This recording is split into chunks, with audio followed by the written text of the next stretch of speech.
अस्सलाम वालेकुम नाज़रीन, एक टीवी शो में सीनियर क्रिकेट की जो वकील है अजहर सिद्दीक और मंसूर अली, जो कि एक सीनियर एंकर पर्सन है और बहुत मजबूत कुर्सी करते हैं, उन्होंने गुफ्तगू की है मुस्लिम लीग नून की एक सीनियर पॉलिटिशियन जनाब निहाल हाशमी साहब से, और वो गुफ्तगू आप सुनिए, फिर उसके बाद आगे हम इसके ऊपर बात करेंगे। निहाल हाशमी साहब, ये मुज़ाकरात सिर्फ एक आईवॉश है, ये सिर्फ लोगों को दिखाने के लिए सब कुछ हो रहा है? अब बात बुनियादी ये है कि इलेक्शन होना नहीं, इलेक्शन फेयर होना और फ्री होना और ट्रांसपेरेंट होना, ये सबसे अहम चीज़ है कि अगले 5 साल तक कोई फिर धरना और सड़कें और मैं ना मानूं ये वाली चीज़ नहीं होनी चाहिए। तो इस पर तो मुज़ाकरात लाजमी होनी चाहिए। फिर मुज़ाकरात होनी चाहिए आर्टिकल 63A को जो रिराइट किया गया है उस पे मुज़ाकरात होना चाहिए। फिर मुज़ाकरात इस पे होना चाहिए कि कल आप जिसको डाकू कह रहे थे, क्या डाकू की वापसी करना चाहते हैं आप? एक जगह वो कह रहे हैं कि आप जो रिजिग्नेशंस हैं उसे वापस ले लें। अगर वापस आप रिजिग्नेशन ले लेते हैं और असेंबली को रिस्टोर कर देते हैं तो इमरान खान साहब ने जिसको डाकू कहा था, फिर आप क्या डाकू राज लगाना चाहते हैं? तो ये मुमकिनात नहीं है, टेलर डिज़ाइन हो नहीं सकता है। उन्होंने फिर रिज़ाइन क्यों किया था? भाई अगर वो सियासी लोग थे, उनको समझदारी का मुजाहरा करना था। जो उन्होंने रिज़ाइन किया है, अब बात आगे बढ़ गई, अब बात आगे बढ़ के चलेगी। हम ये बात एग्री करते हैं, मैं मानता हूं कि 12 अगस्त को पाकिस्तान की कौमी असेंबली और दीगर 2 असेंबलीज के म्याद ख़त्म हो रहा है, सिंध असेंबली और बलूचिस्तान, तो फिर उससे आगे नहीं बढ़ना चाहिए। उसके बाद जो 90 दिन है या 60 दिन है, उसके अंदर ही ये इलेक्शन हो जाना चाहिए, उससे 1 घंटा भी आगे नहीं बढ़ना चाहिए। ये होना चाहिए प्रिंसिपल स्टैंड। लेकिन निहाल साहब, बुरान हमने तो नहीं पैदा किया। इस ख्वाहिश का इजहार जो असेंबलियां आपके पास हैं उसके हवाले से तो आप कानून को फॉलो करने के लिए तैयार हैं, लेकिन जो असेंबलियां तहलील हो चुकी हैं, आईनी और कानूनी तौर पे तहलील हुई हैं, आपने उस निज़ाम को माना है, आपने उसके बाद केयर टेकर जो चीफ मिनिस्टर्स थे उनके लिए नाम दिए हैं, यानी आपने उस प्रोसेस को एक्सेप्ट किया है, लेकिन उसके बाद जो 90 दिन के अंदर अंदर इलेक्शंस होने चाहिए, आप उस प्रोसेस को मानने के लिए तैयार नहीं है। नहीं, इससे किसने खराब किया? ये जो 90 दिन का बहरान है, ये अच्छा खासा लाहौर हाई कोर्ट में था, 100 मोटो ले लिया गया। ये बहरान तो सुप्रीम कोर्ट की तरफ से कायम किया गया, और मजाज अथॉरिटी जो है वो है सिर्फ इलेक्शन कमीशन, जो कि इलेक्शन की तारीख है। सुप्रीम कोर्ट, नहीं 1 मिनट, लेट मी फिनिश, रोक लेते हैं सर, सुन लीजिए ना सर, मैं डिस्कशन लंबी हो जाएगी, टाइम कम है, रोक लेते हैं। सब समझ लेते हैं कि सुप्रीम कोर्ट ने बीच में दखलंदाजी की नहीं है। अगर लाहौर हाई कोर्ट की बात कर लें, लाहौर हाई कोर्ट के आखिरी अहकाम क्या थे आप लोगों को लेके? देखिए, वो फुल एंड फाइनलिटी पे नहीं था। बात सारी है कि 14 मई का किसने रखा? हमने तो नहीं रखा। 14 मई तो नहीं है 90 दिन के अंदर, 14 मई तो क्रॉस कर जाता 90 दिन। ये तो 12 अप्रैल होना था, 12 अप्रैल को आप क्रॉस कर जाते हैं। अब आप कहते हैं फोर्सिबली, एक आदमी बात नहीं करना चाहता, एक बंदा गालियां बकता है हर किसी को, उसके साथ बैठो, बात करो, उसकी डिक्टेशन लो। ये सियासी जमात पे देखिए, कंडीशनल कभी भी मुज़ाकरात नहीं होते हैं। मुज़ाकरात हमेशा अनकंडीशनल होता है। निहाल साहब, गालियां बीच में कहां से आ गई? जिससे बेसिकली गालियों वाली इमरान खान साहब गाली दे दी, आपने अगर गाली दे दी तो मैं इलेक्शन नहीं करवाऊंगा। करप्ट कह रहे हैं इमरान खान साहब, सबको चोर डाकू और करप्ट करें और फिर आके उनसे बात करें। पाकिस्तान के कोर्टों ने मियां नवाज पे कोई नहीं किया, इसी तरह आसिफ जरदारी पे कोई केस स्टैब्लिश। तो फिर इनकी क़यादत अगर चोर डाकू कह करके फिर अपने आप लोगों को भेजते हैं, आप मुज़ाकरात कर लें। अजहर साहब, इस सिलसिले में आप कमेंट करना चाहेंगे? क्या आपके ख्याल में इमरान खान साहब से सियासी तौर पर यह गलती हुई है इस किस्म के अल्फाज इस्तेमाल करके? अच्छा, हमारी मेमोरी बड़ी शॉर्ट है।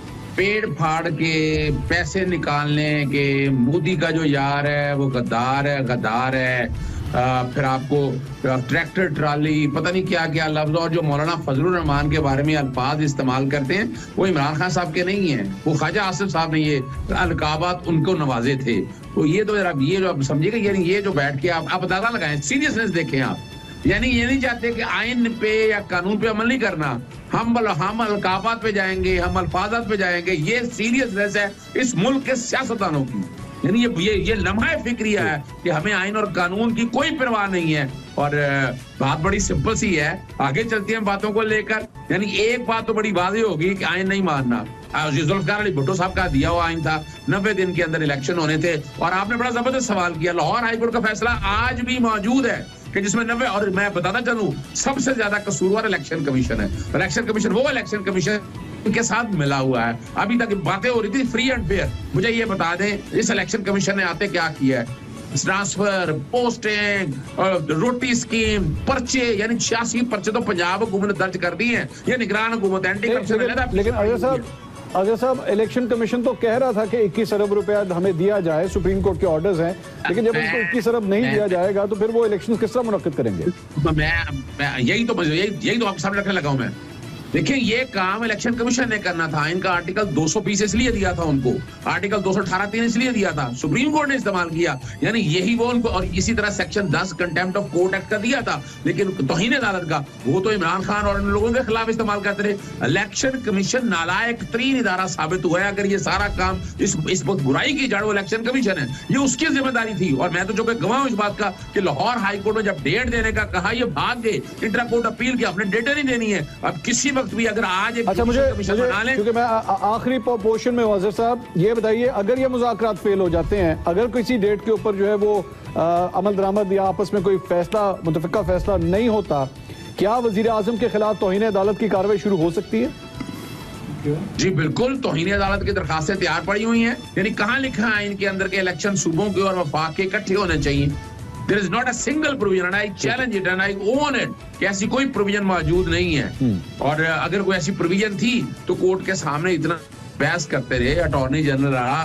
ये लाहौर हाई कोर्ट में तकरीबन 6 दिन बहस हुई, और ये जो फैसला है ना 90 दिन के अंदर इलेक्शन कराने का पंजाब असेंबली का, लाहौर हाई कोर्ट का 10 फरवरी का फैसला है। सुप्रीम कोर्ट का तो बाद का फैसला है, और उसमें हम अमल दरामद नहीं करना चाह रहे, और अब भी बड़ा और मैं तो कहूंगा ये हनी ट्रैप। और पाकिस्तान तहरीक इंसाफ को इस बारे में बड़ा सीरियसली सोचना चाहिए कि ये इस ट्रैप में ना फंस जाए। मुझे ट्रैप क्या नजर आ रहा है कि उन्होंने एक तरफ करके 14 तारीख का जो वक्त है ना वो तकरीबन गुजार लिया उन्होंने, और ये भी एडमिशन आ गया उनकी तरफ से कि वो इलेक्शन कराना नहीं चाहते हैं, वो इलेक्शन लेके आगे जाना चाहते हैं। और वो अल्टीमेटली वजह किया कि 12 अगस्त जो है नेचुरल डेथ है, और जो हमारे पास इतला थी कि उन्होंने 12 अगस्त को भी असेंबलियां तहलील नहीं करनी थी, इन्होंने 1 साल के लिए बढ़ाना था। और ये सारा प्रोसेस इसलिए कर रहे हैं कि इस वक्त इनकी पोजीशन ऐसी नहीं है कि ये इलेक्शन लड़ सके, अवाम में जा सके। तो दोस्तों गुफ्तगू सुनिए आपने, ये पोजीशन चल रही है और एक दूसरे को सिर्फ नीचा दिखाने की कोशिश की जा रही है। और इस नीचा दिखाने में बड़े बड़े जो इदारे हैं पाकिस्तान में, उनके ऊपर भी कीचड़ उछाला जा रहा है। दोनों पार्टियों की तरफ से मैं ये नहीं कहता कि एक पार्टी ऐसा कर रही है। जब इस किस्म का मुकाबला होता है और लोग आमने सामने आते हैं तो फिर कीचड़ उससे ज़्यादा उछाला जाता है। तो कीचड़ ही कीचड़ होता है और उसमें कोई बात नहीं होती, कोई सीरियस बात, कोई किसी कानूनी बात को मुत्तफिक होना या बैठना या बैठ कर गुफ्तगू करना। हालांकि दुनिया में जितने भी मसाइल हो, सब मसाइल का हल गुफ्तगू शुरूद में पोशीदा होता है। जब आप एक दूसरे को बर्दाश्त करेंगे, एक दूसरे की बात को सुनेंगे, तो किसी न किसी नतीजे पर ज़रूर पहुंच जाएंगे। कोई ना कोई हल उस मसले का ज़रूर निकल आएगा। लेकिन ये उसी वक्त होता है जब लोग ये करना चाहें, वो किसी बात पर पहुंचना चाहें, जब सिर्फ झगड़ा ही करना मकसूद हो या किसी को उठाकर बाहर फेंकना ही मकसूद हो, तो फिर उसका कोई सियासी हल नहीं होता। उसके मुज़ाकरात भी नाकाम होते हैं और उनके जो नीयतें होती हैं उनमें भी खराबी आती है। हर जमात में कुछ इस तरह के लोग होते हैं, मैं पहले भी बता चुका हूँ कि जो नहीं चाहते कि ये आपस में मिल बैठे और मिल बैठ के भी मुल्क का हल निकालें। बड़े बड़े अकाबरीन को हाथ जोड़कर कहता हूँ इस मुल्क पर रहम करें और कोशिश करें कि अगर कोई छोटी मोटी बात है तो उसको बुलाकर मिल बैठें और मिल बैठकर इस मसले का हल निकालें। ना तो पाकिस्तान की तनसीबात को नुकसान पहुँचाएँ, ना ही बड़े बड़े जो यादगारी चीज़ें हैं हमारी, जैसे हवाई जहाज़ है या जैसे GHQ का है जहाँ हमला किया गया है, इस किस्म का काम ना करें। ये जो ऐसा काम करते हैं वो मुजरिम है, मुलज़िम नहीं है, मुजरिम है। उनको पकड़ा जाए और उनको करार वाकई सज़ा दी जाए। लेकिन बाकी जो लोग हैं आपस में मिलकर बैठे और मिलकर मुल्क के लिए कुछ अच्छा सोचें, कुछ गरीब के लिए अच्छा सोचें, उसके बाद इंशाल्लाह हालात भी बेहतर हो सकते हैं। आपकी क्या राय है कमेंट बॉक्स में इसका इज़हार कीजिएगा।